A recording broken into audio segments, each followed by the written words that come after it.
It was a handshake that took Kenya by surprise. Straight out of the blue sky and seemingly away from the company of their respective close aides, President Uhuru Kenyatta and ODM leader Raila Odinga shook hands on the steps of Harambee House, the block housing the office of the president in downtown Nairobi. The handshake came against the backdrop of a mounting national crisis occasioned by the bitterly disputed 2017 presidential elections that included a rerun boycotted by Raila Odinga in October 2017. The handshake was a turning point for the heated political climate. It was a moment of statesmanship for both President Kenyatta and Raila Odinga, who had at the time styled himself as the people's president, complete with a contentious mock swearing-in ceremony at Uhuru Park. The handshake before a shocked crowd of media cameras suddenly ended a political crisis that was on the verge of dividing the country, even physically. To a stunned audience of their divided supporters, President Kenyatta and Raila Odinga explained the objectives of their handshake. Objectives included a 9-point joint agenda. Kenya cannot succeed without all of us. It needs all of us. And this is, to me, the spirit of the handshake. It is not about two people.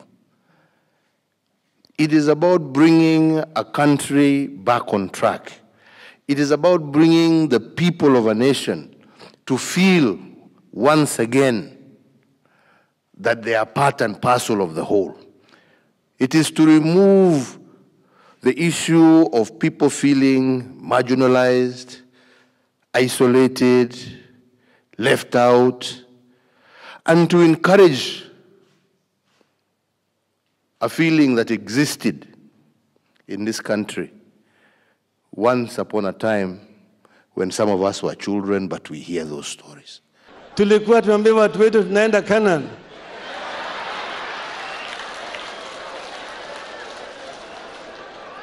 Lakini tulipofika kwa mto Jordan tukapata mamba pale.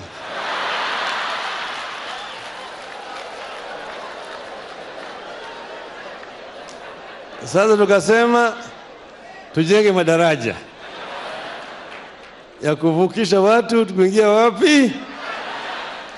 Na tulisema hii sasa Canaan tunaingia sio wananasa peke yake, na Jubilee na NASA pamoja. Born Raila Amolo in Maseno in January 1945, Raila Odinga is a scion of one of Kenya's foremost freedom struggle heroes, Jaramogi Ajuma Oginga Odinga. The older Oginga was an independence firebrand that together with Jomo Kenyatta and other leaders fought the cause of ending colonial rule and negotiated the constitutional order of Kenya at the famous Lancaster conferences in London. And to a politically conscious father was Raila Odinga born. And as a child growing up, he watched his father rise up to become the country's first vice president when Kenya was declared a republic in 1963.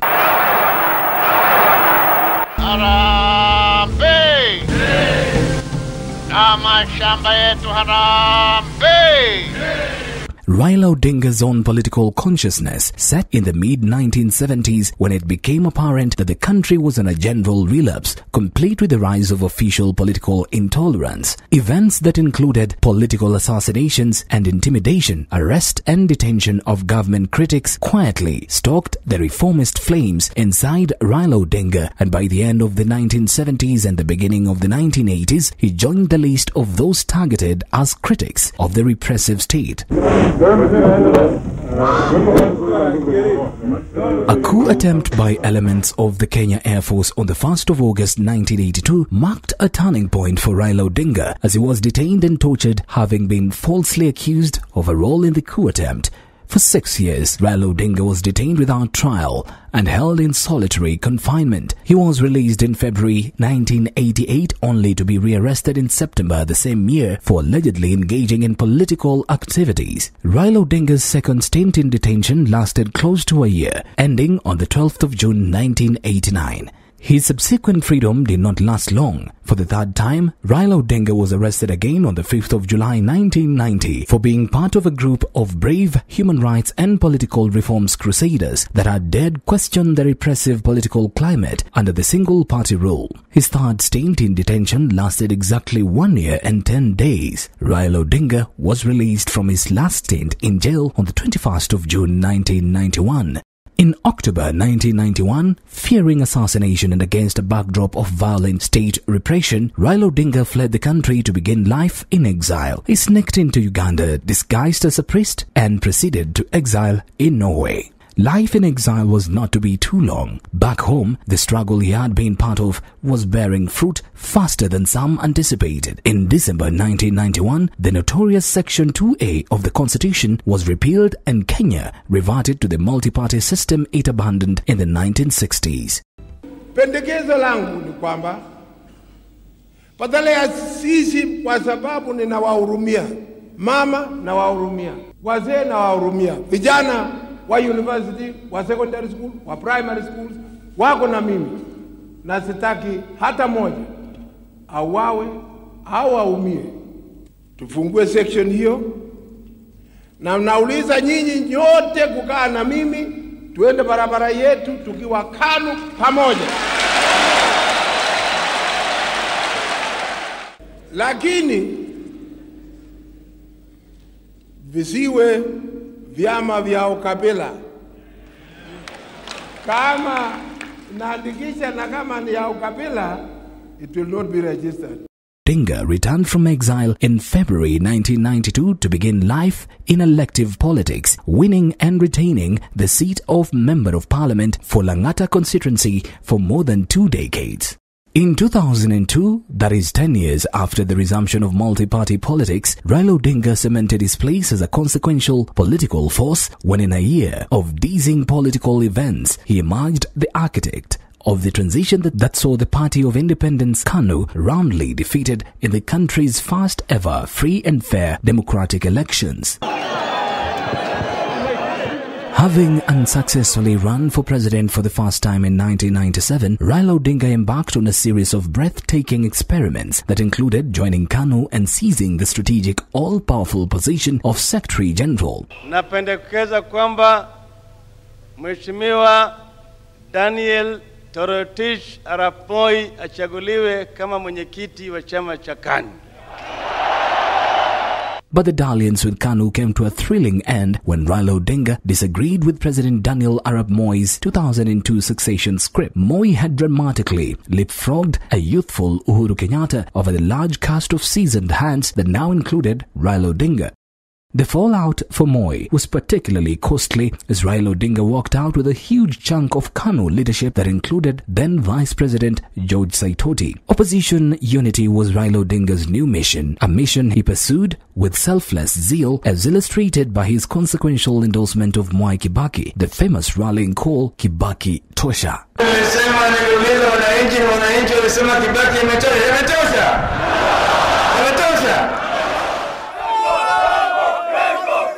The formation of the National Rainbow Coalition (NARC) and the endorsement of Mwai Kibaki proved a political masterstroke. KANU and Moi were outfoxed, and Raila Odinga's energetic campaigns across the country constituted the final rites for a party whose assured defeat was just an election away. With Mwai Kibaki confined to a wheelchair by a nasty road accident, the entire campaign revolved around Raila Odinga, who directed the show with ruthless efficiency.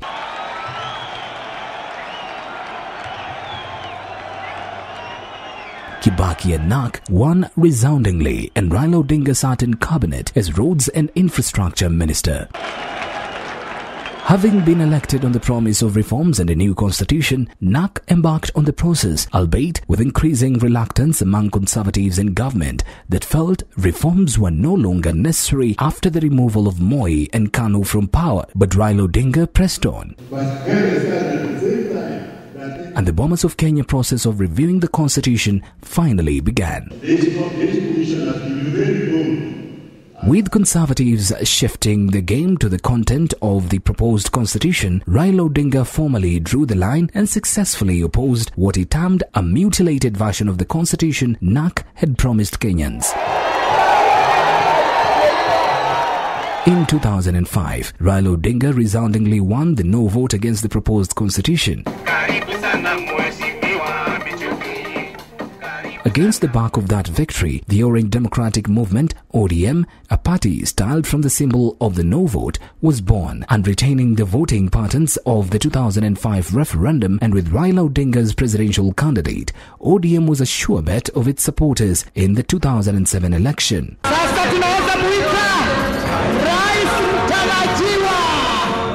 With a crushing parliamentary majority achieved within hours of counting, the presidential coronation of Raila Odinga appeared only an absurd miracle away, and indeed absurdities followed in the disputed tallying. Missing election officials and a nightfall swearing-in ceremony staged against the rising smoke of unprecedented political violence in parts of the country.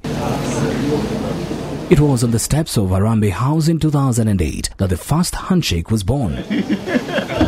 Raila Odinga, despite all the indications of an inevitable election victory, agreed to a power-sharing agreement in which Mwai Kibaki retains the presidency and he, Raila Odinga, takes up the newly created position of Prime Minister. The new Grand Coalition government, with the help of the international community, set out to implement the terms agreed to in the National Accord, and this included a new constitution promulgated in 2010. The seal has been affixed and it is presented to His Excellency the President. With the new constitution in place, Raila Odinga ended his long parliamentary stint in 2013 to concentrate on his quest for office of the president, with the polls projecting a statistical dead heat.